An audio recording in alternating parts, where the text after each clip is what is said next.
Welcome to Scoli Sleep Stories. Before we begin, take a moment to get comfortable, let the day soften around you, and settle in for a calm documentary made for curious minds. If these stories help you rest, learn, or simply enjoy a quieter part of the day, please consider liking this episode and subscribing to the channel. Now, when you are ready, let us begin. Chapter 1. At the St. Louis Landing. It is an early autumn morning in the year 1858, and pale light rests upon the levee at St. Louis.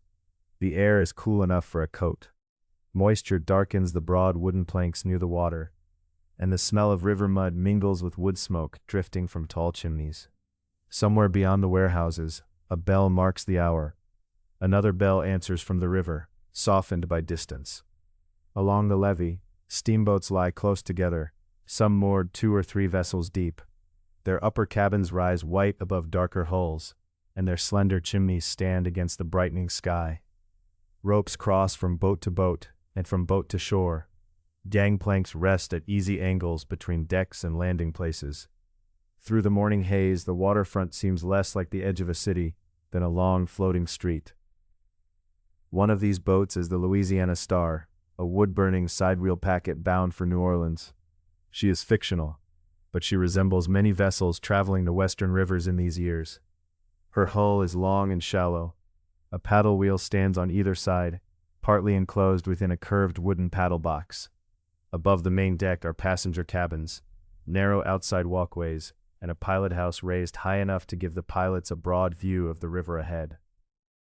The word packet once referred particularly to a vessel carrying packets of mail along an announced route.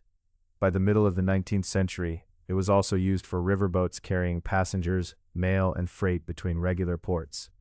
Yet regular service did not mean a rigid modern timetable. The river had too much influence for that. Fog, low water, shifting sandbars, repairs, freight stops, and the need to take on fuel might lengthen any journey.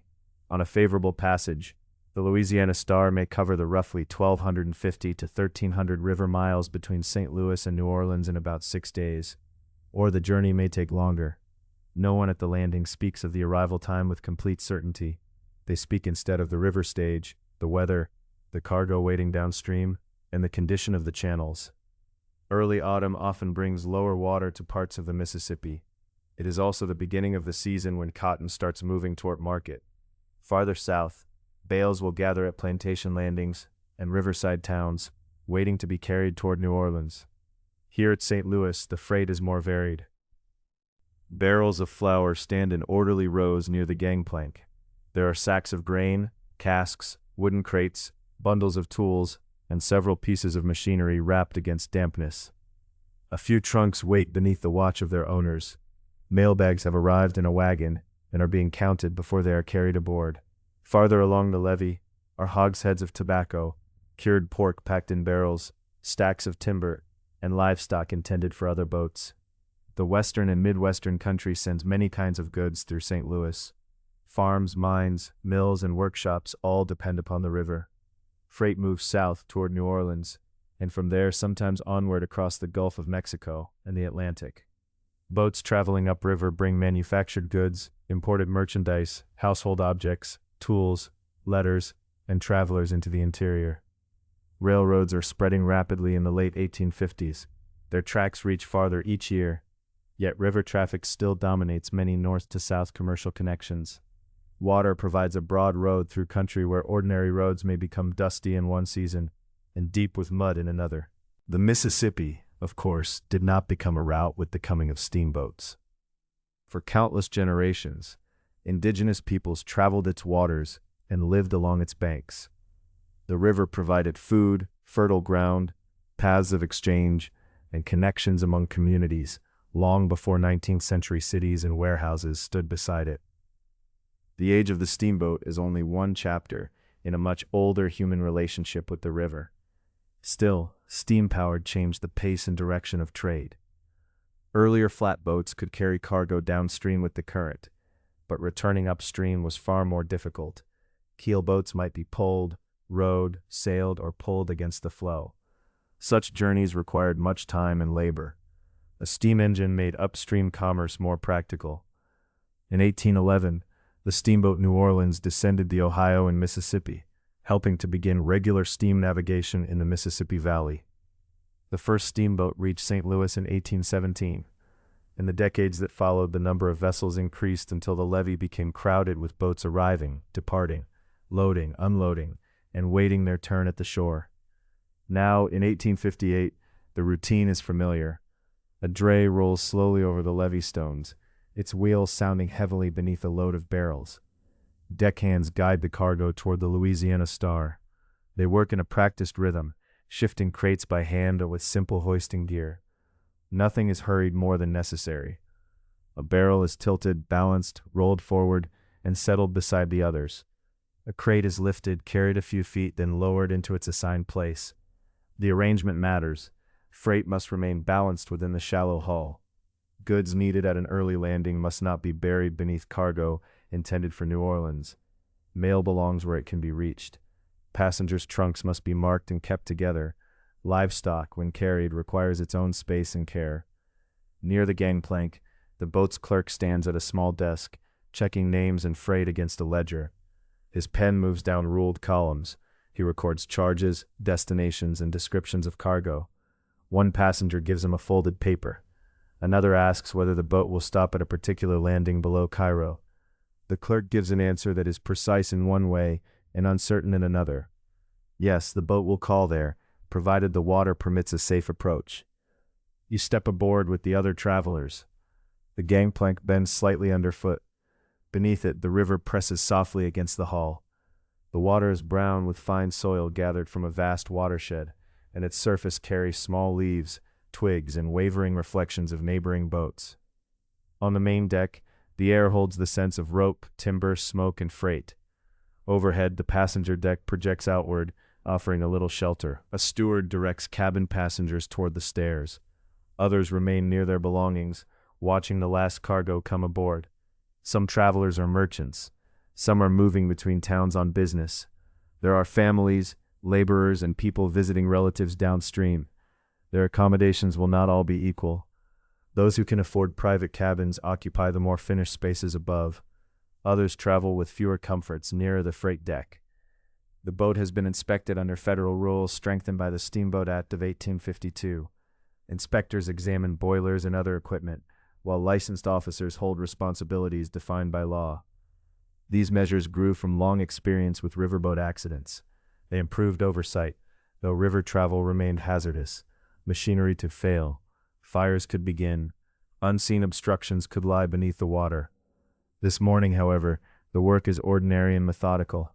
A crewman checks a line, another passes through the engine space, split pieces of firewood are stacked where they can be fed into the furnaces. The engineers make their preparations below, and a faint warmth begins to rise through the decks. Across the levee, brick warehouses catch the light along their upper walls. More wagons arrive. Porters carry parcels. A whistle releases a thin ribbon of steam from another vessel, and a small flock of birds rises from a roof before settling again farther down the waterfront. The Louisiana Star appears still, but within her there is a gradual awakening. Pumps murmur, metal fittings make small sounds as they warm. Somewhere below, a furnace door opens, and the glow of burning wood briefly touches the shadowed deck. Passengers begin to settle. A man places his valise beside a bench and looks back toward the city. A family gathers near the stairs while a steward checks their cabin number. Someone unfolds a newspaper, though the dim morning light makes reading difficult. Others simply stand by the rail, watching ropes, wagons, clerks, and deckhands complete the familiar work of departure. Beyond the crowded waterfront, the river moves steadily on. Its surface seems calm from a distance, though closer at hand there are curling lines of current around pilings and hulls. Bits of bark turn slowly in the brown water. Reflections stretch, tremble, and gather themselves again. The journey ahead will lead into warmer country. The cool air of St. Louis will gradually give way to softer, more humid weather as the boat travels south. Fields, wooded banks, islands, towns, and landings will pass beside the vessel. Cargo and passengers will come and go. Fuel will be taken aboard, meals served, watches changed, and mail delivered. For now, all of that remains downstream. A bell rings, The last mailbag is passed aboard. The clerk closes his ledger and steps back from the rail. A deckhand lifts the outer end of the gangplank. Its iron-shod edge leaves the levee, and the long board is drawn inward until open water lies between boat and shore. At the bow, thick lines remain looped around their posts. One is loosened, then another. The ropes fall into gentle curves before being brought aboard, wet and dark from the river. For a moment, the boat appears to rest exactly where she was. Then the engine begins its measured motion.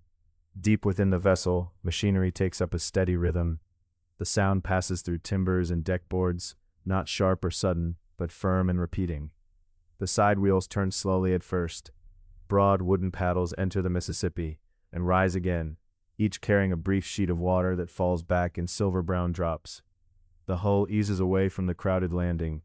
A narrow space opens beside the neighboring boat, then widens. Ropes, paddle boxes, and white cabin walls slip past one another. The landing drifts outward, though it is the Louisiana Star that is moving. St. Louis begins to recede.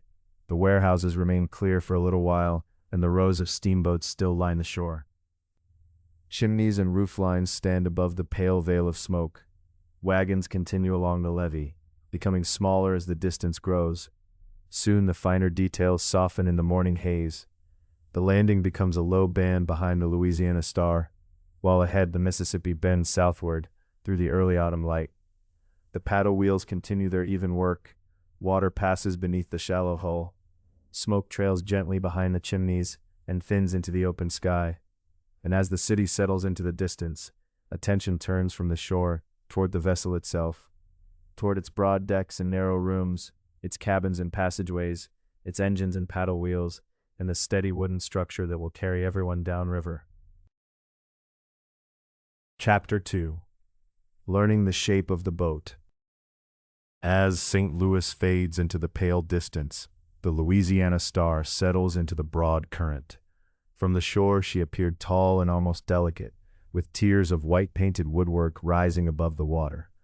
Aboard her, however, the first impression is one of breadth. Her wooden hull is broad and shallow.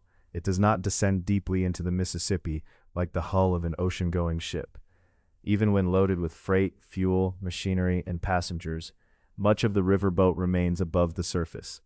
Western rivers often contain shallow channels and shifting bars of sand. Their depth changes from place to place and from one season to another. A wide, shallow hull allows a boat to carry a heavy burden without sitting too deeply in the water. It is a practical shape, made for inland rivers. At the lowest working level lies the main deck. Here, nearest the hull and the water, the graceful appearance of the upper boat gives way to beams, freight, machinery, and labor.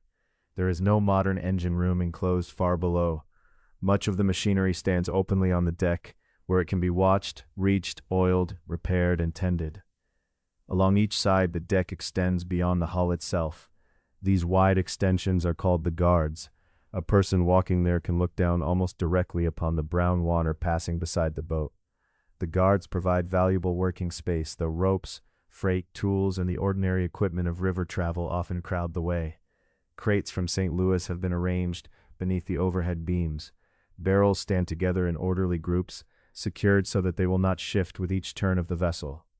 There are sacks of grain and parcels marked for landings farther south. Near one side, a few animals travel in a penned space, adjusting quietly to the unfamiliar vibration beneath their feet. Deck passengers occupy whatever room remains available. Their accommodations are simple. Some sit upon boxes or folded blankets beside their belongings. Others find a sheltered place near the freight, away from the busiest passageways. They travel close to the work of the boat, among the smells of damp timber, cordwood, smoke, and river mud. Toward the forward part of the main deck stand the boilers. Within them, water is heated until it becomes steam. The boilers are large, weighty forms of iron, supported by the wooden structure around them. Nearby, cordwood is stacked where the firemen can reach it. Piece after piece will be carried to the furnaces during the journey, for wood is the ordinary fuel of the Louisiana Star. The air here is warmer than it was beside the rail above. It carries the dry scent of soot and cinders, the heavier odor of hot metal, and now and then the sharper trace of oil. A faint gray veil of smoke gathers beneath the beams before drifting outward across the guards, Farther aft stand the engines and the long machinery joining them to the paddle wheels. Steam moves the pistons within their cylinders. The pistons travel back and forth, passing their motion into long connecting rods. These rods reach toward the wheels on either side of the vessel, changing the straight movement of the pistons into a steady turning. Nothing about the process is silent. There is the measured beat of the exhaust, followed by the sliding knock of the rods. The paddle blades descend into the river with a broad, softened splash. Beams and fittings answer with a mild tremor. Beat, slide, splash, and tremor. Then once more, beat, slide, splash, and tremor. The machinery does not seem to hurry. Its movements repeat with the patient regularity needed to carry the boat downriver. Yet the main deck is no polished showplace. It is hot near the boilers, smoky when the draft turns, and crowded wherever freight and machinery leave room for work. Firemen feed cordwood into the furnaces. Engineers watch the engines and tend the moving parts. Deckhands pass along the guards or step carefully among coils of line. Every comfortable room above depends upon the labor performed here. A stairway leads upward, and with each step the heat of the main deck becomes less immediate. The next level is called the boiler deck, though it stands above the boilers rather than beside them. Riverboat names do not always describe a place in quite the way a newcomer might expect. On a substantial packet such as the Louisiana Star, the boiler deck is the principal passenger level. A long main cabin, sometimes called the saloon, extends through much of its center. Rows of doors open into small staterooms, while dining tables occupy the shared space between them. At mealtimes, these tables will be laid for breakfast, dinner, and supper. Between meals, passengers may read, sew, write letters, converse in low voices, or simply watch the scenery pass through the windows. The cabin presents a more refined face than the working deck below. Painted woodwork catches the morning light. Mirrors give the narrow room an appearance of greater width. Curtains hang beside the windows, and oil lamps wait in their brackets for evening. There are polished chairs, patterned carpets, and tables rubbed smooth by many hands. Large and prestigious packets were sometimes praised as floating palaces. The words suited the finest boats, with their long saloons, bright paint, mirrors, and ornamental furnishings. They did not describe every steamboat on the western rivers. Many vessels were smaller and plainer, built first to carry freight, and only second to provide comfort. Even here, aboard a well-appointed packet, the word palace requires some imagination. The staterooms are narrow. A traveler can cross one in a few steps. The walls are thin, and sounds pass easily from the corridor and neighboring rooms. Warm air gathers beneath the roof. Privacy is limited, particularly when the boat is crowded. Some vessels provide separate sleeping or social areas for women, according to the customs of the period. Cabins differ in size and location, and so does the comfort of the people who occupy them. A room nearer the machinery may be noisier. One beside an outer door may receive a cooler breath of air from the river. Outside the main cabin, covered galleries form promenades along the sides of the boat. Here passengers can walk beneath the overhanging roof while looking across the Mississippi. The river seems broader from this height. Its surface is not uniformly brown or gray, but formed of many moving shades. It appears bronze where the light touches it, green near a wooded bank, and nearly silver where a ripple turns toward the sky. Below the gallery, one of the side paddle wheels revolves beside the hull.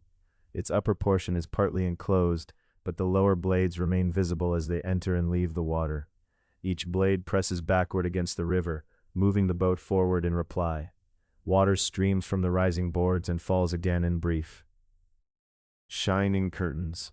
The sounds of the main deck reach the gallery in a gentler form. The exhaust becomes a muffled beat. The connecting rods make a distant sliding knock. The wheel answers with its repeated splash, while the long wooden structure carries a quiet vibration through the floor, the walls, and the railing. Beat, slide, splash, and tremor. The pattern follows every step along the promenade. Above the passenger cabin lies another broad level, called the hurricane deck, or simply the roof. Despite its dramatic name, it is now a quiet, open place. The autumn air moves freely across it. Chimneys rise from below, carrying smoke and cinders away from the boilers. A few dark flecks drift back and settle upon the painted boards before the breeze carries them onward. From here, the plan of the vessel becomes clearer. The shallow hull rests lightly upon the river. Above it is the busy main deck, filled with boilers, engines, fuel, freight, workers, animals, and deck passengers. Over that rises the boiler deck, with its main cabin, small staterooms, dining tables, and covered galleries. Above the cabin stretches the open roof, giving the riverboat its familiar layered appearance. Seen piece by piece, the Louisiana Star may seem complicated. Seen from the hurricane deck, every level appears to have found its place. The working spaces remain below. The passenger rooms stand above them. The open deck catches the moving air, and over everything rises the pilot house, where the river can be watched from a clear height. A narrow structure upon the hurricane deck is known as the Texas. It may contain quarters for officers or other members of the crew. Its doors and windows are plain, and its rooms are compact, like most private spaces aboard the boat. Higher still stands the pilot house. A short stairway leads toward it. With every step, the view opens farther. The forward deck lies below, and beyond it, the Mississippi bends beneath a broad sky. The banks seem low from this height, their trees gathered into long autumn bands of rust, dull gold, and deep green. The pilot house stands high so that the pilot can see the river clearly. Its windows can be opened, allowing an unobstructed view when reflections gather upon the glass, or when smoke, rain, or mist makes the channel harder to read. Inside is a large wooden wheel. Ropes or cables connect the wheel to the rudders at the stern, allowing the pilot to guide the vessel around bends and through the deeper portions of the river. Bell pulls or pedals send signals to the engine crew below. On some boats, speaking tubes help carry a human voice from one level to another. There is no modern bridge here. There is no radio, radar, electric searchlight, or other instrument from a later age. Navigation depends upon eyesight, memory, experience, and communication through simple mechanical signals. The pilot rests a hand upon the wheel and watches the water ahead. His attention reaches toward the distant bend, but it also remains with smaller signs nearer the boat. A branch turns slowly in the current. A line of ripples leans away from a hidden shallowness. A darker passage of water may suggest a deeper channel. The Mississippi continually shapes and reshapes its course. Sandbars shift, channels alter, familiar banks take on a different appearance as the height of the water rises or falls. To guide a steamboat along this river is to learn a landscape that never becomes entirely still. From the pilot house, the journey ahead appears open and unhurried. The broad river carries the Louisiana Star southward, while the paddle wheels add their steady power to the current. Smoke trails from the chimneys and loosens into the sky. The last clear forms of St. Louis have nearly disappeared behind the bend. For a little while, the boat can be understood as a whole.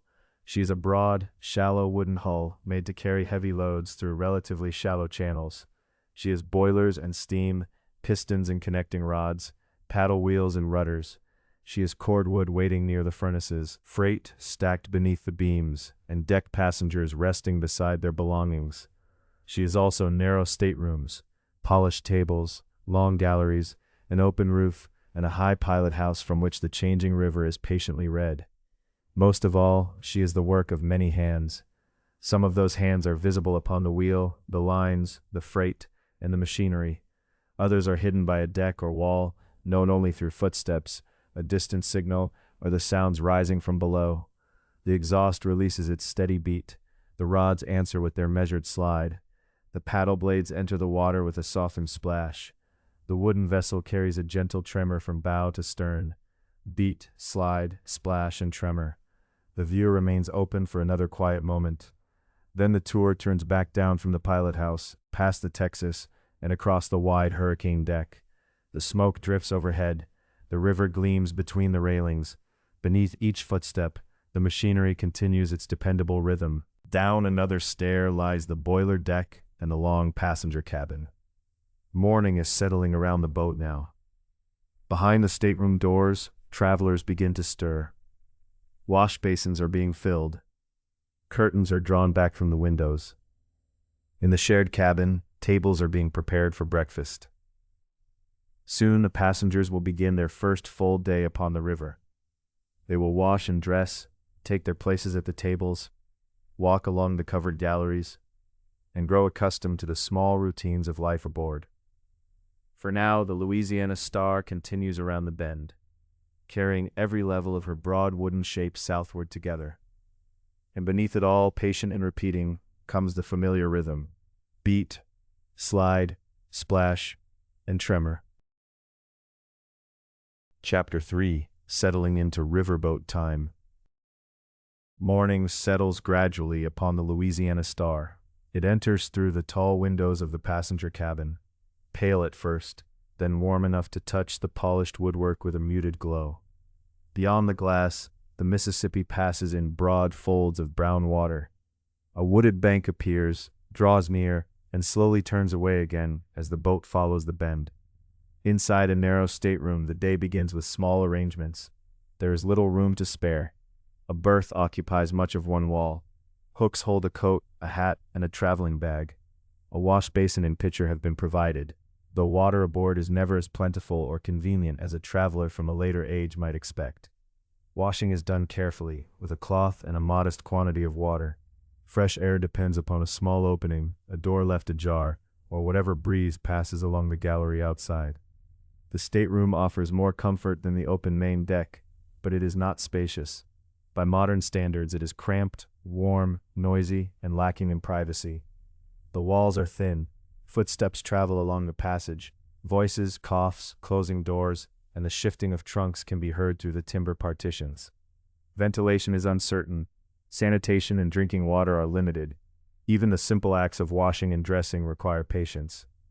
Beneath everything lies the unbroken labor of the vessel itself. Beat, slide, splash, and tremor. The engines exhale at regular intervals. Connecting rods move back and forth. Paddle blades enter the river and rise from it again.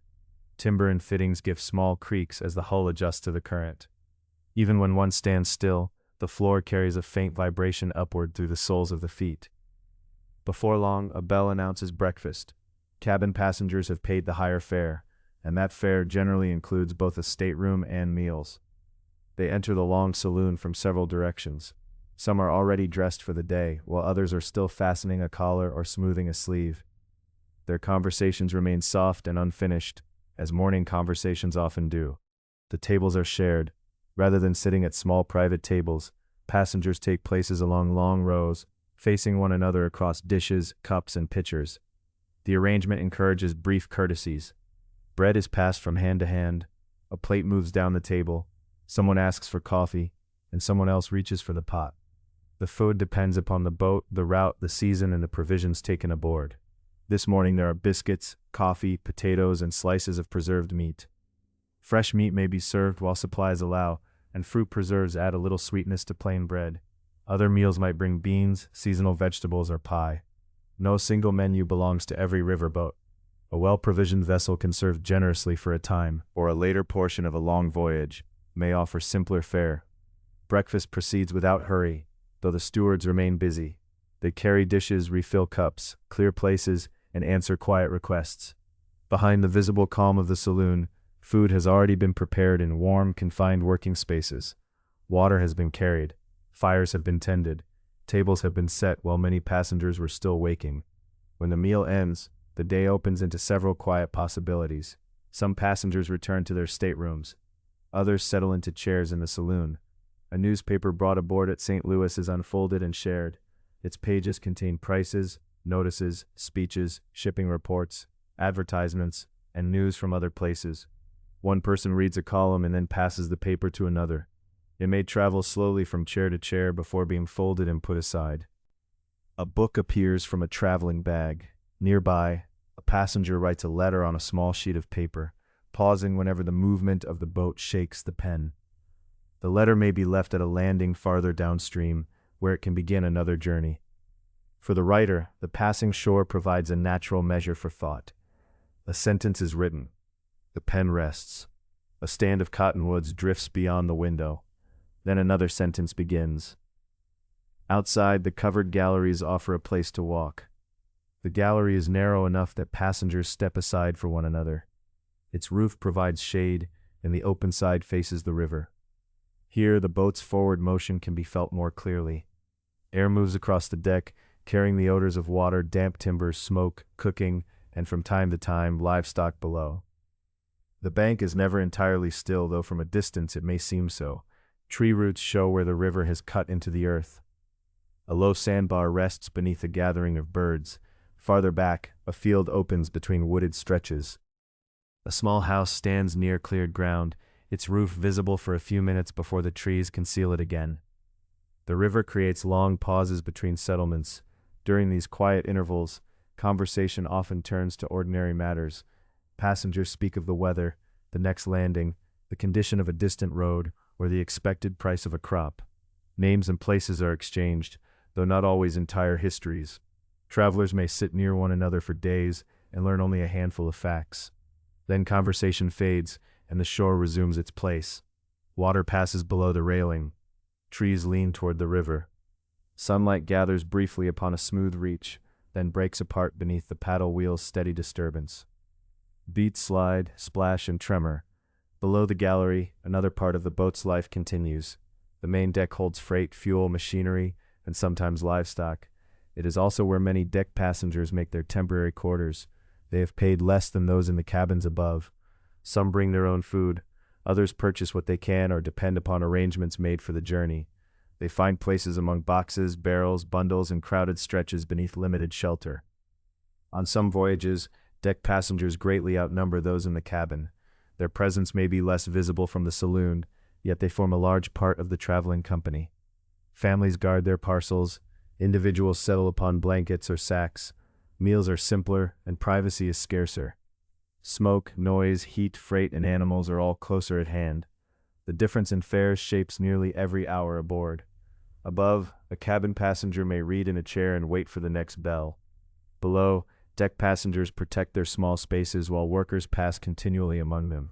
The boat's comfortable upper rooms rest, quite literally, over a harder and more crowded world. The contrast is easy to overlook from a shaded gallery, yet the vibration beneath the floor is a quiet reminder. The vessel is never moving by comfort alone. Near midday, the Louisiana Star approaches another steamboat. The vessel emerges around a bend, its pale superstructure bright against the dark trees. Smoke trails from its chimneys. For a while, the two boats appear to move toward one another without closing the distance. Then the gap narrows. Railings, windows, and figures become clear. A bell is heard, a hand is raised in greeting. People aboard both vessels turn to look. The boats pass, each carrying its own company of passengers, workers, freight, letters, and news. The sound of the other paddle wheel briefly mingles with that of the Louisiana Star. Then the rhythms separate again. Within minutes, the passing vessel is behind, reduced once more to a narrow line of smoke above the trees. Dinner, often the chief meal of the day, brings the cabin passengers back to the long tables. There may be fresh meat, potatoes, beans, bread, and seasonal vegetables, followed by preserves or pie. The stewards move steadily through the narrow spaces between chairs. Plates touch the tabletop. Cups are set down. Conversation rises for a time, and then diminishes as people return to their preferred corners of the vessel. The warmest hours encourage stillness. Curtains soften the glare in the saloon. A few passengers play cards quietly, keeping no more than a friendly account of the game.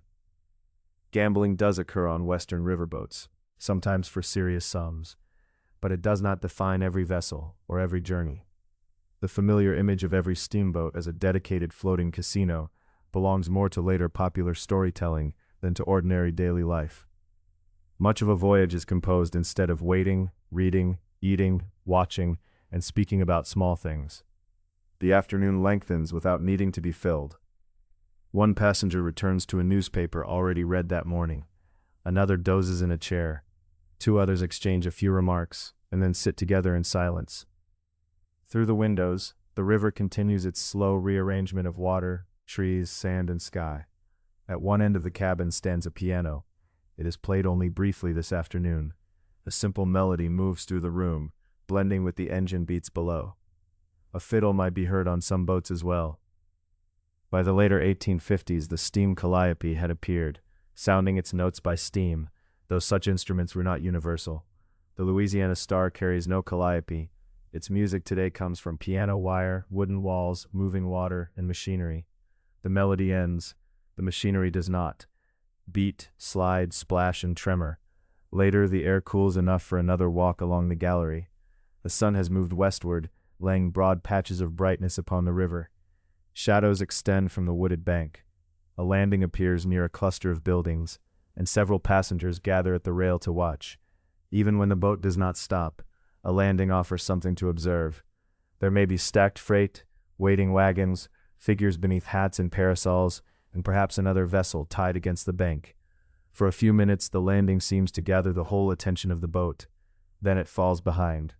The buildings become smaller, the road fades from view, trees return, and the river widens into evening. Supper is quieter than dinner. The shared tables are laid once more, though the meal may be simpler. The bell gathers the passengers from the gallery, the saloon chairs, and the close staterooms.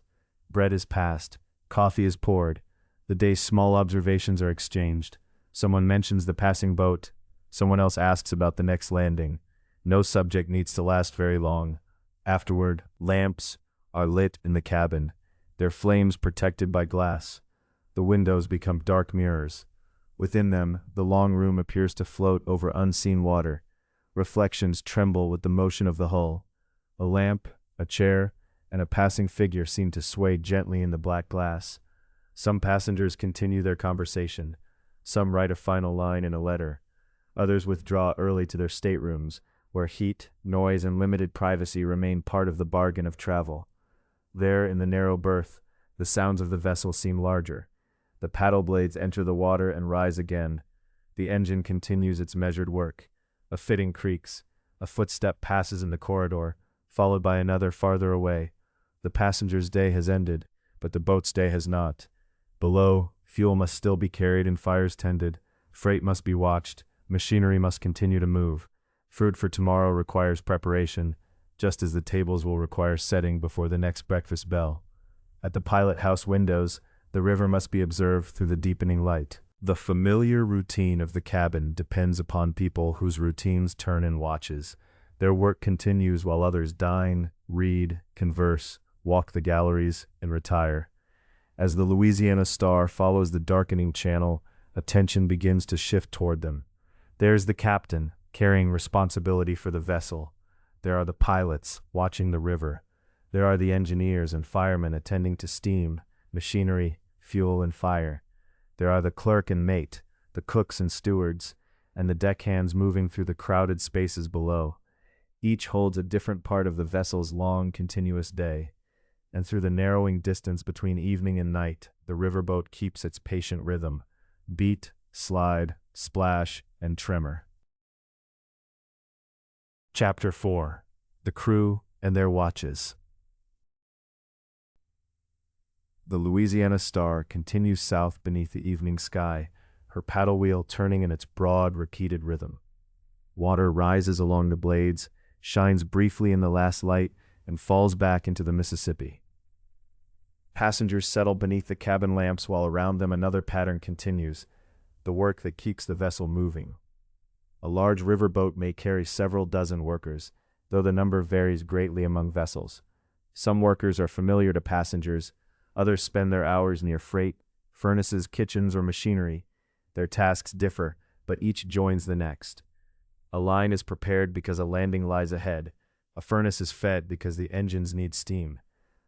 The pilot watches the channel because every other task depends upon the boat finding its way. Near the passenger cabin, the clerk works at a desk under a steady lamp. His papers record passengers, fares, freight, receipts, accounts, and mail. Barrels, crates, sacks, tools, and other goods are entrusted to the boat, and business must be completed whenever it stops. At a landing, travelers bring questions, merchants ask about freight charges and delivery, and farmers present shipments. The clerk listens, calculates, writes, and gives directions. His work makes the moving steamboat a business connected to towns, farms, workshops, and households along the river. The captain holds overall command, though he does not necessarily stand at the wheel. He represents the owners, oversees contracts, makes business decisions, and settles questions of discipline. He considers the boat's condition, its passengers, its cargo and destinations, and the arrangements expected at coming landings. He may pause beside the clerk's desk to discuss stores, fuel, contracts, or freight, then walk on, responsible for the whole vessel without guiding every turn. On the main deck, the mate supervises ropes, gangplanks, freight, fuel, and landings. He directs the deckhands and keeps the working deck ready for the next stop. Lines are coiled within reach, and the gangplank remains secured until the boat nears shore. Freight is arranged so goods for an early landing are not buried behind those traveling farther south. Cordwood must be carried and stacked. Cargo must pass between boat and bank in useful order. Deckhands handle lines, carry fuel, move barrels and boxes, set the gangplank, and perform the ordinary heavy work of the vessel. Between stops they inspect rope, check cargo, clear deck space, and move wood toward the furnaces. Wet boards, heat, soot, awkward loads, and long hours are ordinary conditions. The comfort of the upper cabin rests partly upon this labor below. Near the center of the boat, the sounds deepen. The engine repeats its measured stroke. Metal moves against metal, softened by oil but never silent. Pumps manage the water, and boilers hold the steam that drives the machinery. The engineer watches engines, pumps, boilers, valves, and connections. He checks lubrication and listens for changes in rhythm that may signal wear or trouble. His knowledge is practical and exact, formed through long acquaintance with heat, pressure, and motion. Passengers may hear one steady mechanical pulse. He hears the separate movements within it. Essential workers cannot remain at their posts without relief, so engineers and other crew members rotate duties. The exact length of a watch, a period assigned to work, varies by vessel and journey. No single schedule governed every Western steamboat. The principle is continuity. One person takes over as another steps away, and the machinery continues. At the furnaces, firemen feed cordwood into the heat. The labor is hot, dirty, repetitive, and physically demanding. Wood is lifted and placed. Furnace doors open, casting strong light across the deck, then close again. Ash gathers. Soot settles on skin and clothing, and the fuel supply diminishes until it can be renewed at a wood yard or landing. Their effort travels through the vessel. Heat produces steam. Steam moves the engines turn the wheel, and the Louisiana Star rounds another bend. Quieter work maintains the passenger spaces. Cooks prepare meals in cramped, warm surroundings. Stewards and waiters set tables, carry dishes, answer requests, and clear what remains. Cabin boys run messages and errands. Chambermaids clean staterooms, arrange bedding, and attend to rooms that quickly collect dust from landings and soot from the stacks. Much of this labor is noticed chiefly when it has not been done. A filled water pitcher, a swept passage, a tended lamp, and a meal arriving on time may seem simple, yet each requires attention and hands. After the dining room quiets, dishes must be washed, surfaces cleaned, and food prepared for morning. The workers come from different backgrounds and occupy unequal positions in the society through which the boat travels. Some are well paid for specialized knowledge. Others receive little for exhausting labor. Some work freely, while others live within systems that sharply limit their choices. These distinctions shape life aboard as they shape life ashore. The smooth progress of the vessel does not erase them. Above these working spaces stands the pilot house, whose windows offer a wide view over the roof, stacks, and river ahead. Here the pilot rests his hands upon the wheel and chooses the channel. The Mississippi of this time has not been confined within the standardized modern navigation channel known in later years. Banks shift, sandbars build and diminish, and channels alter with floods and falling water. Trees enter the current when soil gives way beneath their roots. A passage used on an earlier journey may have grown shallow, while another now carries deeper water. An experienced pilot therefore possesses more than a general sense of direction. He remembers bends, islands, banks, trees, settlements, crossings, and currents. He knows where to move from one side of the river toward the other. He compares the water before him with the river held in memory, knowing memory is never enough. Levels change, banks alter, and obstructions drift. The familiar river is never fixed. While navigating, the pilot holds considerable authority. The captain commands the vessel as a whole, but the pilot chooses the channel and physically guides the boat. His decisions at the wheel must be followed promptly. Overall command and business responsibility belong to the captain. Immediate command of the boat's path belongs to the person reading the water. A younger trainee, called a cub pilot, may stand beside him. The cub watches the shore and learns landmarks as parts of a long sequence. A line of trees may announce a bend, a warehouse roof may appear before a crossing. An island's shape, a bank's color, or a distant house may help establish the boat's place.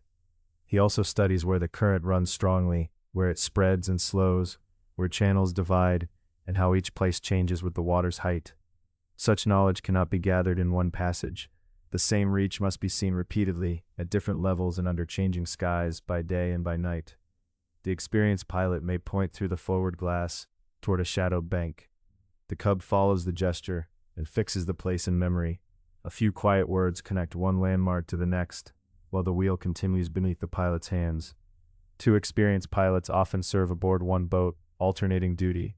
One stands at the Chapter 5, Following the River's Signs. From the high pilot house of the Louisiana Star, the Mississippi appears to be made of many rivers laid gently beside one another. A pale band carries the morning light. Darker water moves beneath the cottonwoods. Near midstream, a line of ripples bends toward the eastern bank. Driftwood follows it, then turns slowly, as though guided by a quiet hand below. The pilot stands at the large wooden wheel and watches. Its broad spokes have been polished by years of use. Ropes or cables carry each turn through the boat to the steering mechanism at the stern. Nearby, pulls and pedals send bell signals to the engine room. Open windows admit the cool river air. A cub pilot stands behind him, learning not only where the river goes, but how it moves. Before modern channel engineering, the Mississippi's navigable route could shift with the seasons, and sometimes more quickly. High water pressed against soft banks, loosening earth and carrying it downstream. Where the current slowed, sand and silt gathered, bars formed, islands changed shape, and side channels opened or became too shallow for a packet. Trees fell from eroding banks, while floods rearranged familiar places. During low water, a route used earlier in the year might no longer offer sufficient depth. A spring crossing could demand greater care by late summer. Pilots used printed charts and written notes. These showed bends, islands, landings, landmarks, and the channel as it had been when the information was gathered. Yet the river before the pilot is the river of this particular morning, carrying recent rain and the traces of changes made far upstream. Printed knowledge must be joined to memory and direct observation. So the pilot looks first at the water. Small, close ripples may suggest current pressing over a shallow place. A broad, smooth patch may indicate deeper water, though wind, shade, and sunlight can make appearances uncertain. Swirls form where streams of water meet. Rounded upwellings, often called boils, rise from below, spread across the surface, and flatten again. They may offer clues to an obstruction or a strong movement along the riverbed. The pilot notices color as well. Muddy water carries shades of brown, gray, green, and reflected blue. One part may appear darker because it is deeper, another pale where sand lies nearer the surface. No clue is trusted alone. Color is considered with the ripples, the bend ahead, the movement of driftwood, and memories of earlier journeys. The Louisiana Star changes direction. The motion is so gradual that passengers in the cabin may not notice. On the boiler deck, someone at the rail can feel the faint shift beneath the feet. The view ahead turns, and a wooded point comes slowly into sight. The pilot watches a branch floating ahead. For several moments it travels straight, then swings sideways. Its heavier end turns downstream. Caught by quicker water, pieces of bark follow in a loose procession, revealing a seam between currents moving at different speeds. "See how the drift sets?" the pilot says. The cub pilot nods. He has been taught to look, then look again. Memory on the Mississippi is built through repetition. A bend seen during spring high water, again in summer, and once more when autumn water runs low. Each passage adds something to the last. Shore marks arrange those memories. A pilot may recall a pale sycamore, a gap between trees, a roof above the bank, or a dark bluff beyond the floodplain. By lining up one object with another, he judges where to begin a crossing. But landmarks change. Trees fall, buildings disappear, and openings grow closed with willow and cane. A familiar shore may look different after a flood or under another season's light. Even a trusted landmark must be compared with what the water is saying now. The packet approaches a broad bend. The deeper channel has run near the outer bank, where the stronger current cuts into the earth. Farther on, the best water passes toward the opposite shore. He turns the wheel by measured degrees. The Louisiana Star leaves the outer curve and points across the broad face of the river. Its side wheels push onward, while the current carries the packet downstream. The boat does not travel precisely where its bow points. The pilot steers, the wheels press, and the river adds its own steady influence. For several minutes, Both banks seem equally distant. Sunlight touches a paddle blade and disappears beneath the muddy surface. Fallen timber rests near a side channel. Willow branches lean over the water, and their reflections break into soft fragments beneath the wheel wash. The pilot feels the boat as closely as he watches the river. A slight trembling changes when the packet enters quicker water. The steering grows heavier or easier. The bow begins to set sideways under the current's pressure. These sensations travel through the hull, decks, cables, and wheel. Beneath his boots, the Louisiana Star gives its own account of the water below. Near midstream, the cub pilot glances from the ripples ahead to the landmark behind. The pale sycamore no longer holds the same position beside the bluff. Their angle has changed. He studies the arrangement and fixes it in his memory, knowing that at another river height he must look again. Sometimes observation from the pilot house is not enough, and the crew measures the depth directly. In shallower reaches, a sounding pole may touch the bottom. A lead line can also be used, its marks allowing the depth to be read and called aloud. A fathom equals 6 feet. 2 fathoms equal 12 feet. On a marked sounding line, that reading may be called Mark Twain. It is one call among others used when the line gives that depth. Sounding practices vary with place and conditions. The call is not a refrain but part of the deliberate work of discovering how much water lies beneath the hull and where the deeper channel runs.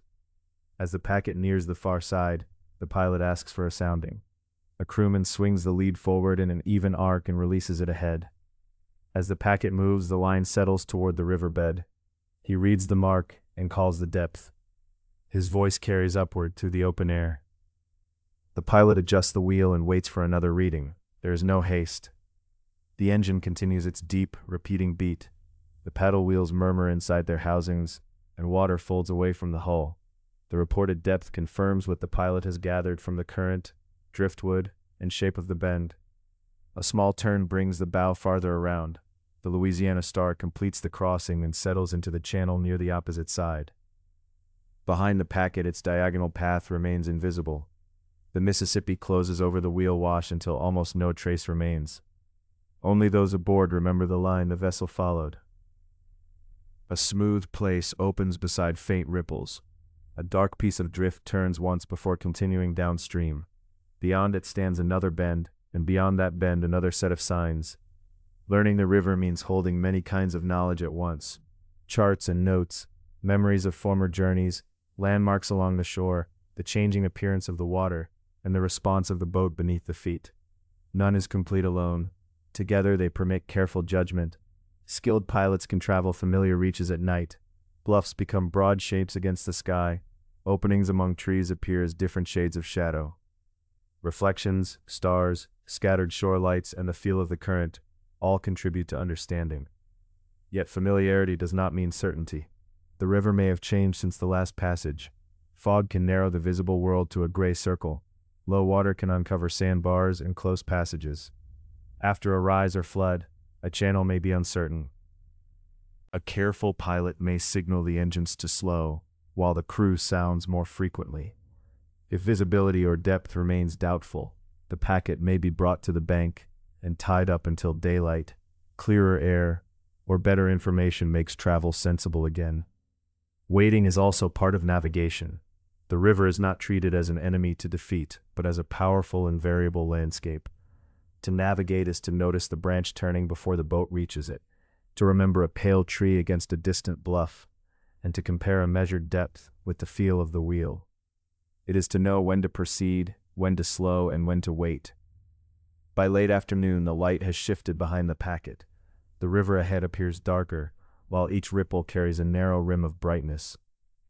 Between two wooded points, an opening appears. At first it is only a break in the willows. Then a roof becomes visible, followed by a small warehouse and cleared ground sloping toward the water. The pilot recognizes the landing. He sends a bell signal below. The engine's rhythm slows, and the Louisiana Star eases from the main current. The wheel turns beneath his hands as the packet glides toward quieter water, following a path he has entered many times, yet still watches as though it were new. Figures wait beside barrels, boxes, sacks, and a small wagon. There may be mail to come aboard, produce to travel south, or a traveler listening for the steamboat's approach. The Mississippi continues past the landing, carrying leaves and branches around the next bend. But the Louisiana Star slows, its paddle wheels turn more gently, and the space between boat and bank grows narrow. After the long work of reading moving water, the packet approaches a place of temporary stillness, where goods, messages, and people wait to meet the river. Chapter 6. Landings, Cargo, and River Towns. The Louisiana Star approaches a small riverside landing with her paddle wheels turning slowly. The engine's broad pulse softens, and the foaming wake settles into long folds. Above the bank stands a weathered warehouse, beside a wagon, barrels, sacks, and 3 travelers with trunks. There is no stone wharf or paved street, but a firm bank is enough if the water is deep, and there is room for a gangplank. The mate watches from the forward main deck and gives brief, familiar instructions. Deckhands ready 2 lines, keeping their coils clear. As the bow nears shore, one man carries a line ashore and loops it around a stout timber post. The boat settles against the bank, under the quiet pressure of wood and water. A bell sounds, the gangplank descends, and boots begin crossing its boards. The waiting sacks contain flour and grain. 2 barrels hold salted pork packed for a long journey. Crates bear dark lettering, and a narrow box contains tools ordered by a merchant downriver. Each item points toward a field, mill, smokehouse, workshop, or store beyond sight. Deckhands shoulder sacks, roll barrels carefully, and guide crates across the plank to assigned places on the main deck. The work is practiced but demanding, and the mate watches both its pace and every load's position. A steamboat must remain in proper trim, its weight distributed so it sits evenly in the water. Too much freight on one side can make it lean. Weight concentrated at bow or stern can change its handling. Cargo is fitted thoughtfully into the available space and balanced against what is already aboard. Near the cabin entrance, the clerk records each shipment in the cargo manifest: barrels, sacks, crates, owners, destinations, and charges. He receives mail bags and hands over another brought from upriver. Letters travel onward by wagon or horseback to farms and settlements away from the Mississippi, while letters gathered across the countryside join the boat. They carry family news, bills, orders, prices, and notices of goods in distant warehouses. Folded paper and heavy freight travel together, linking one place with another. The 3 passengers follow their trunks aboard. One is a merchant bound for the next sizable town. Another is a woman returning to relatives farther south. The third carries a small tool case and wears a craftsman's plain, sturdy clothing. The clerk enters their fares and destinations in neat lines. Soon the last barrel is secured, the mail bags are stowed, the plank rises, and the line slips from the post. The landing recedes into separate details: wagon, warehouse roof, pale road winding inland. Then the engine resumes its familiar measure. Beyond the bank lie farms, plantations, mills, mines, and workshops, whose goods reach the river by rough roads and narrow tracks. The packet carries them toward larger markets. Southbound freight may include cotton, grain, flour, tobacco, pork, livestock, timber, and other agricultural products. Tools, machinery, household wares, and manufactured articles also serve communities beside tributaries and inland roads. The Louisiana Star is therefore more than a vessel between cities. St. Louis gathers commerce from the upper Mississippi and routes farther west, while New Orleans, at the lower end of the river system, connects inland trade with overseas commerce. Between them are many landings, each sending something outward and receiving something in return. The warehouse disappears beyond a bend, and fields open briefly between trees. By afternoon another stop appears, a quiet clearing lined with long stacks of split wood, cut to manageable lengths, and piled for passing steamboats. The packet burns wood, whose heat turns boiler water into steam. Steam drives the engines, and the engines turn the paddle wheels. That chain depends on many hands and a great quantity of fuel. Wooding up is a regular necessity. There is no universal distance between wood stops. Consumption varies with vessel size, current, desired speed, wood quality, and boiler efficiency. A boat laboring upstream burns differently from one going downriver, and damp wood gives less useful heat than dry wood. The crew therefore watches the remaining supply, rather than trusting a fixed number of miles. Lines go ashore, the plank descends, and deckhands carry cordwood from the stacks to storage near the boilers. Cordwood is firewood measured in regular piles. Here pieces come aboard 1 or 2 at a time in a steady procession. The work is repetitive and heavy, whether done in afternoon sun, rain, or an inconvenient hour of night. Above, passengers may watch the trees or remain in the cabin with books and quiet conversation. Below, footfalls, wood knocking on wood, and the mate's level directions fill the pause. The shore stacks sink as those aboard rise. At last, the required quantity is loaded, the plank is drawn in, and the lines are cast off. Fed with fresh wood, the fires strengthened, the engines recover their even cadence, and the clearing vanishes behind willow and cottonwood. Open water lies ahead. Near day's end, the packet reaches a town wharf. Unlike the rural bank or woodpile, timber pilings edge the shore, warehouses face the river, with shops, houses, workshops, and a church steeple behind them. Canvas-covered wagons wait near the water. The whistle and bell announce the boat, sending word across rooftops and streets that mail, travelers, news, and goods have arrived.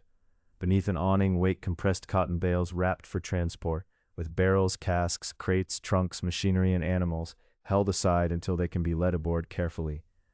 Again, most movement depends on human strength. Deckhands carry outgoing cargo ashore and new freight aboard, handling lines, guiding the plank, rolling barrels, and lifting crates. The mate directs them and chooses each load's place. The clerk compares labels, receipts, and names with his books. A misplaced barrel or wrong count may cause trouble many miles away, so figures are entered carefully, receipts change hands, and the manifest lengthens. Passengers leave to meet relatives or travel inland. Others arrive with carpet bags, boxes, and folded tickets. Mail bags change hands. A shopkeeper receives a long-awaited crate, while a farmer watches produce begin a journey toward a market he may never see. The river slides past the pilings throughout the activity. The town depends on the boat, and the boat on the town and its countryside. Each landing offers cargo, passengers, provisions, information, or fuel, adding names and numbers to the clerk's records. The packet gathers the work of fields, plantations, mines, and shops, and carries it into a wider network of trade. For a while, the wharf seems the center of everything. Footsteps on timber, wagon wheels, low instructions, bells, and freight settling on deck. Then the landing gradually grows calm. In evening light, the last mailbag comes aboard, and the clerk completes his entries. The gangplank rises, lines fall loose and are coiled on deck. Water widens between hull and wharf. Cotton bales rest beside barrels and crates. Cordwood waits near the boilers. Letters lie secured in bags, and passengers watch the town shrink. The church steeple lingers above the roofs, then slips behind trees. The engine returns to its deep, repeated beat, and the paddle wheels fold the darkening water. Yet every object aboard has a human history. Someone planted and harvested the crop, cut and stacked the wood, built the crate, made the tool, kept the account, drove the wagon, or carried the burden across the plank. The freight and mail link distant communities, but the connection rests upon labor performed at farms, workshops, warehouses, landings, and aboard the boat. Those lives are not equal in freedom, comfort, reward, or safety. Some people labor for wages, others work under poverty and limited choices. Free black river workers and immigrant laborers are among those whose efforts keep trade moving. In this antebellum world, some people are enslaved and compelled to work without freedom. The goods aboard cannot be separated from the systems of labor that produced and moved them. Cotton bales, food barrels, timber, mail bags, tools, and machinery pass through many hands before reaching their destinations. The river connects those hands across great distances, but neither makes their burdens equal, nor makes the surrounding world just. The Louisiana Star eases back into the current, carrying the products of that unequal world southward. Behind her, warehouse walls dim, and the town settles into evening. Ahead, the broad Mississippi bends through fading light. The day's 3 stops remain present in what the packet carries: goods from the rural landing, fuel from the wooded bank, and passengers, mail, and freight from the town.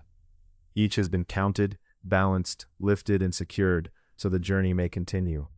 The paddle wheels turn with their unhurried rhythm. Dark water opens beside the hull, gathers behind it, and closes again. Aboard, cargo, letters, cordwood, and travelers move together toward the next landing, borne by steam and current, and by the many human hands that make every mile possible. No single landing stands alone. Each quiet arrival and departure joins river towns, inland. Chapter 7. Work inequality, and the antebellum river. Near the forward end of the main deck, two workers shift cordwood into orderly rows. Each piece has been cut to fit the furnaces. The men lift the wood from a loose pile, carry it several steps, and stack it where the firemen can reach it. Lift, turn, place. Lift, turn, place. The task seems ordinary beside the broad river. Yet even this simple pile of fuel has passed through many hands. Trees were felled along the banks or in nearby woods. Trunks were cut into lengths, split, stacked, sold, and carried to a landing. Some of that work was done for wages. Some was performed by people whose choices were narrowed by poverty, and some was forced upon enslaved people. It is 1858, and the Louisiana Star travels through a country divided by law and bound together by commerce. Missouri, where the journey began, is a slave state. Illinois, visible across the Mississippi from St. Louis, is legally free. The boundary may appear clear on a map, drawn along the river's course. In daily life, it is far less simple. Legal freedom does not guarantee safety for black people on either shore. Free black men and women face discriminatory laws, close surveillance, and repeated demands to prove their status. They may be denied rights that white citizens take for granted. Even in a free state, they can face violence or kidnapping. A river crossing that seems short in distance may carry great legal and personal consequence. The Mississippi continues past both banks without pausing at their different laws. Its water touches Missouri and Illinois alike, folding reflections from each shore into the same moving surface. But the river's steady flow does not erase the boundaries made by people, or the unequal lives shaped by them. Along the river, enslaved people work on farms and plantations, at docks and warehouses, and in houses, kitchens, workshops, and yards. They plant and harvest crops, they cut and carry fuel, they load barrels, crates, sacks, and bales. Some practice skilled trades, others work aboard steamboats, performing tasks essential to each journey, while remaining legally owned by another person. The cotton bales resting on the deck of the Louisiana Star are quiet objects now, wrapped and secured. They do not reveal the labor contained within them.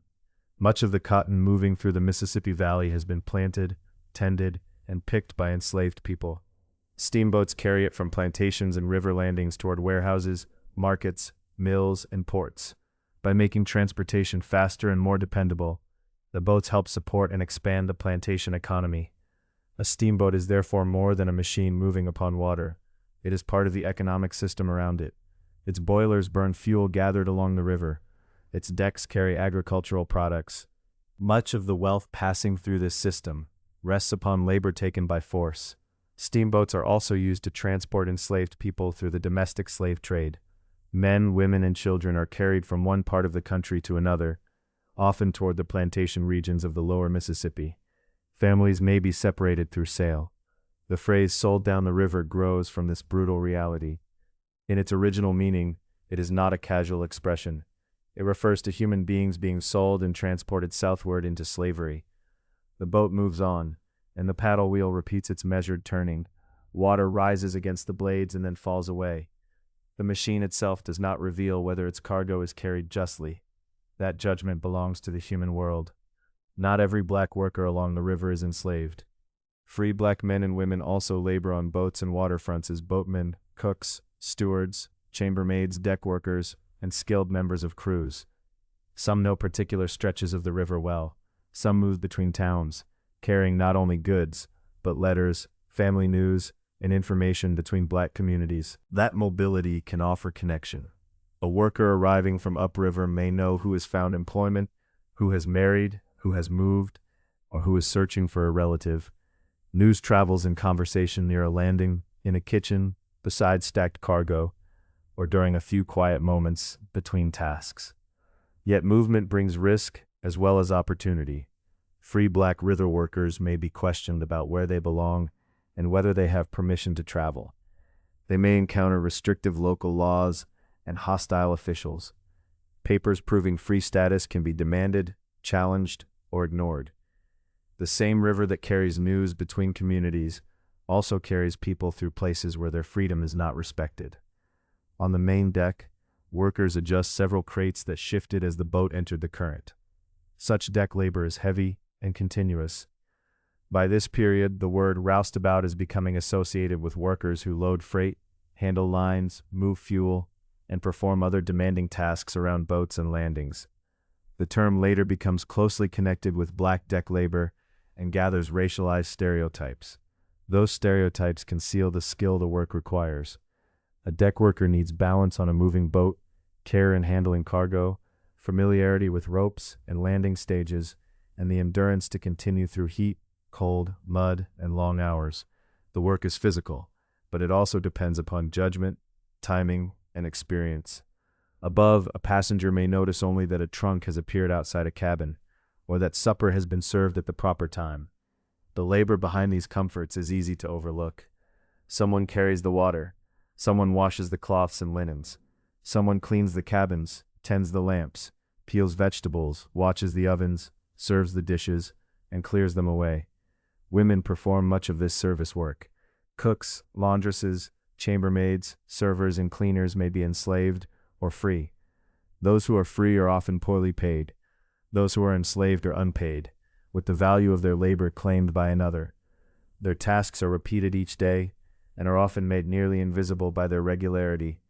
A freshly arranged cabin, a folded towel, or a warm plate at the table may seem to a first-class passenger like part of the boat itself, as though comfort rises naturally from polished wood and clean cloth. It does not. Passenger comfort depends upon human effort, and that effort is distributed unequally. Other workers on the river have arrived from far across the Atlantic. During the 1840s and 1850s, Irish and German immigrants form an increasing part of the workforce, on docks, levees, boats, warehouses, and construction projects. Many accept difficult or dangerous jobs because they have few resources and limited choices. They may endure low pay, uncertain employment, crowded living conditions, and anti-immigrant prejudice. Their hardship is real, but it is not the same as chattel slavery. An immigrant laborer, however poor, is not legally owned as property. Distinctions matter. Different groups may work beside one another, and all may experience exploitation, yet the nature and degree of their unfreedom are not identical. At a busy landing, these lives meet without becoming equal. An Irish deckhand may roll a barrel beside an enslaved man. A German carpenter may repair a warehouse near a free black boatman waiting for work. A black chambermaid may pass a white passenger whose fare purchases comfort, but not understanding.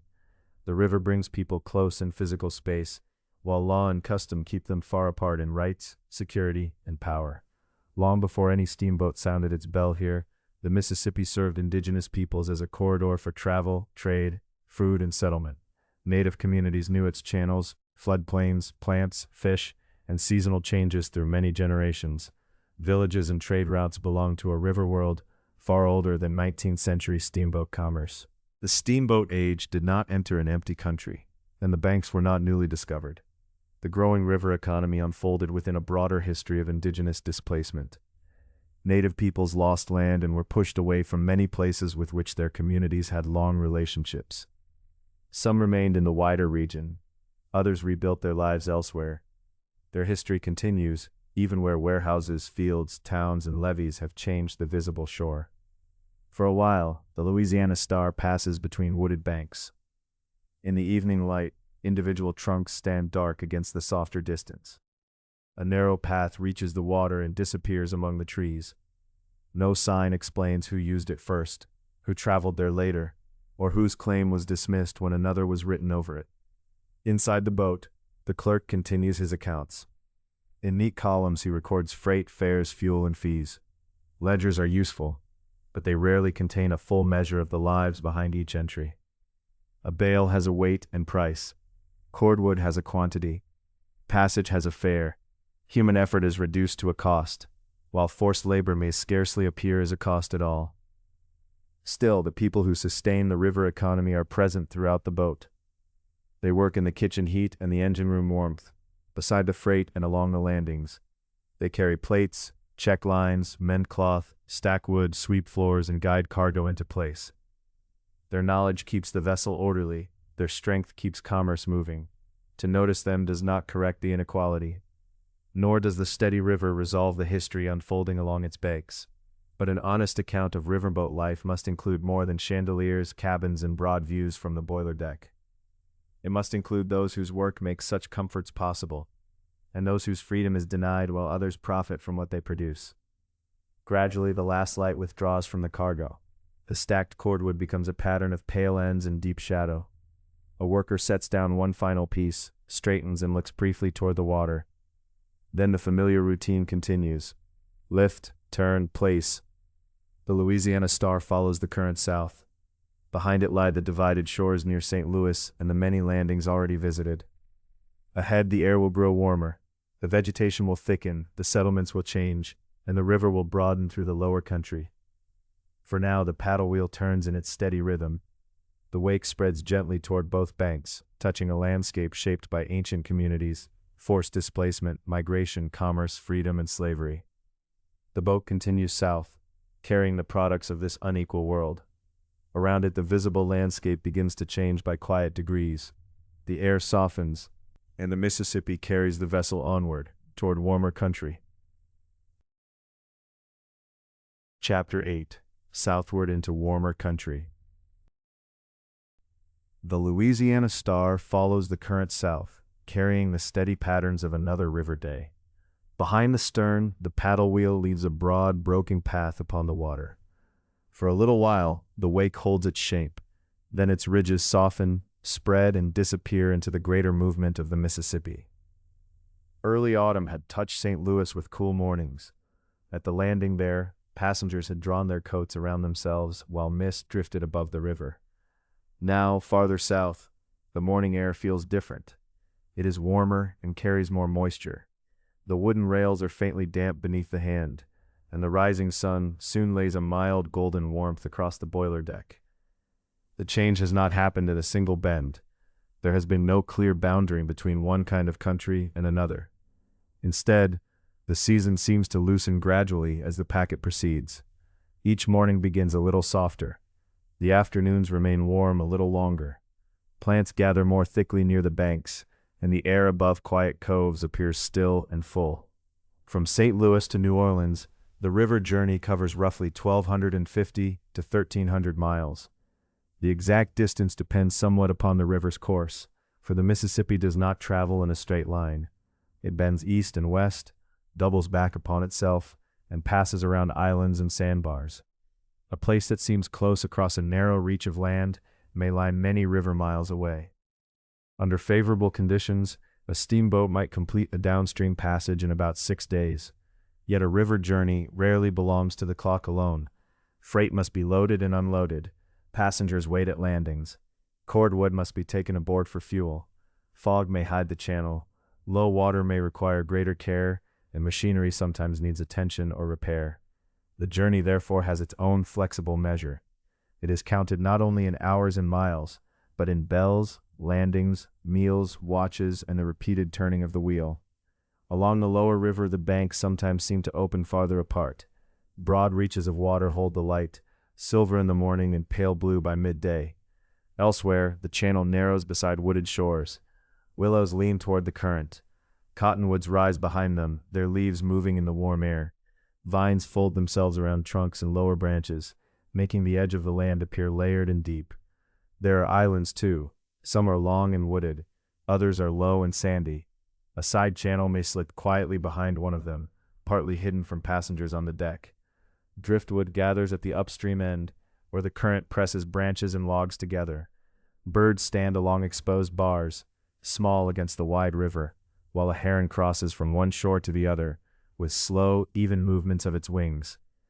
To a passenger, these views may seem tranquil and nearly unchanging. To the pilot in the pilot house, every reach has a particular character. The antebellum Mississippi is not a fixed, standardized channel. Its navigable route changes with the seasons and with the movement of the river itself. Water carries sand downstream and leaves it in new places. One bank erodes while another slowly gathers soil. Fallen trees may lodge near the channel. Floods reshape islands and cut new passages, while seasonal low water reveals bars that have been hidden during higher stages. For this reason, the pilot studies more than a chart. Charts can be useful, but the river may change after they are made. Local knowledge matters. So do familiar landmarks, the position of an island, the angle of a distant line of trees, and the shape of a bluff. The pilot also watches the current. Smooth water may indicate one depth, while small ripples or curling lines may suggest another. Driftwood reveals the direction of the stronger flow. Even the visible texture of the surface can offer guidance. To read the river is to notice many quiet signs and bring them together with patience. A bell sounds between the pilot house and the engine room. The engines answer in their measured way. The packet shifts slightly toward deeper water, and the wooded banks begin their slow turning once again. Beyond those banks, the land has been shaped by the river for a very long time. Long before steamboats appeared, indigenous peoples used the Mississippi as a corridor for travel, trade, food, and settlement. Its waters, wetlands, and fertile ground supported communities linked across wide distances by rivers, tributaries, and paths. The later expansion of European and American settlement brought war, disease, broken agreements, and forced removal. Many native nations were displaced from lands connected to the river. Yet, indigenous history did not end when new towns and plantations appeared. It remains part of the country through which the Louisiana Star passes, present in ancient settlement places, remembered routes, surviving communities, and the names of rivers and regions. As the packet continues southward, signs of the 19th century economy become more frequent. A small workshop stands near a landing, its roof weathered by sun and rain. Farther on, fields extend behind a levee. A cluster of buildings appears at the end of a road, with wagons waiting near the bank. The lower Mississippi connects many such places. Farms, plantations, workshops, villages, and towns depend upon the river to reach larger markets. Where roads are rough or absent, a steamboat can carry heavy loads more efficiently than wagons moving over land. Barrels, crates, sacks, bales, animals, tools, letters, and passengers gather at the water's edge, waiting for a packet to arrive. Much of the freight moves south. There is grain from inland farms, flour from mills, pork packed into barrels, tobacco tied or boxed for shipment, and timber cut from forests. Livestock may travel aboard as well, kept in practical spaces on the main deck. Each cargo has come from somewhere beyond the landing. It may have come from a field, a barn, a mill, a smokehouse, or a workshop. Each load will continue through several hands before reaching its destination.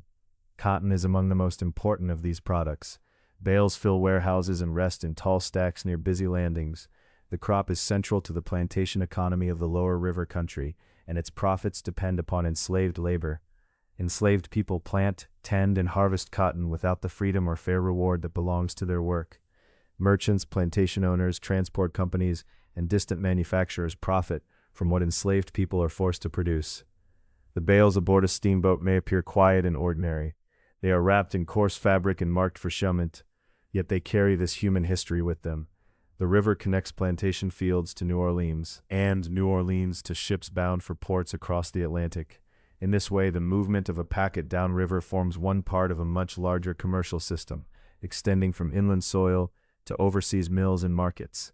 The river carries more than merchandise. It carries news between communities. It brings tools and household goods to isolated landings. It takes letters downstream and returns with replies.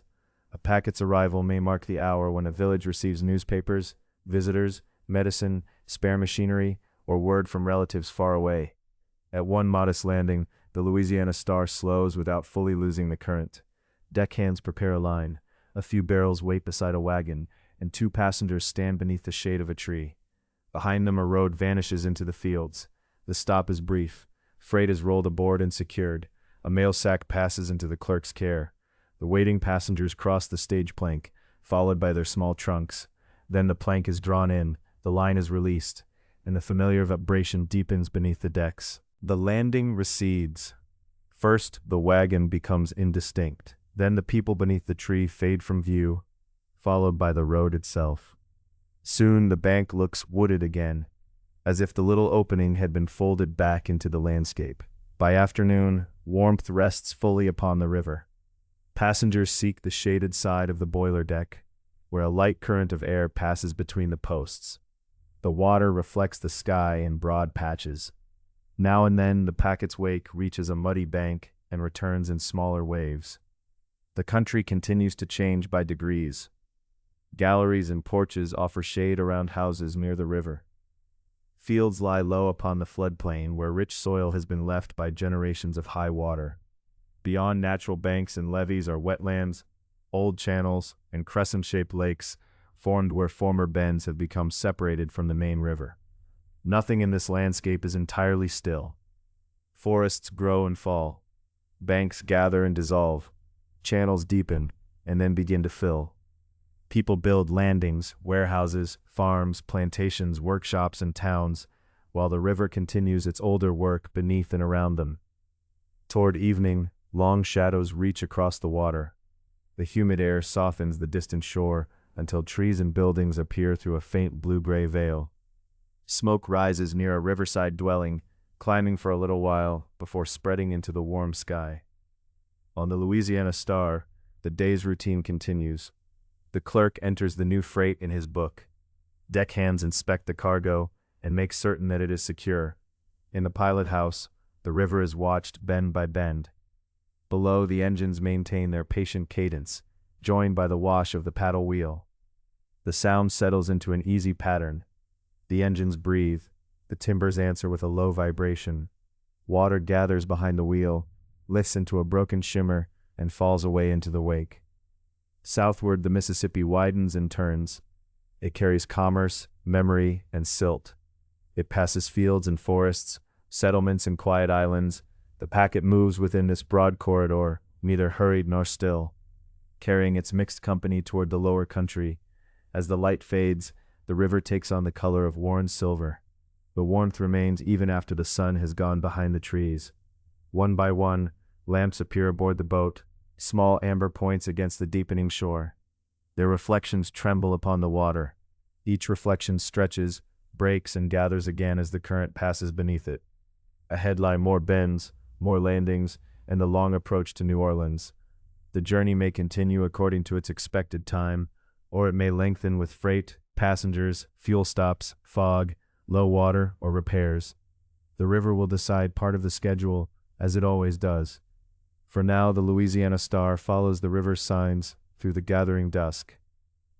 In the pilot house, the pilot watches the current and the darkening outlines of the banks. On deck, passengers feel the softer air of the southern country. Below them, crew members continue their steady work. The paddle wheel turns, the wake opens behind the stern, and the Mississippi bears both vessel and reflection onward, into the warm evening of the lower river.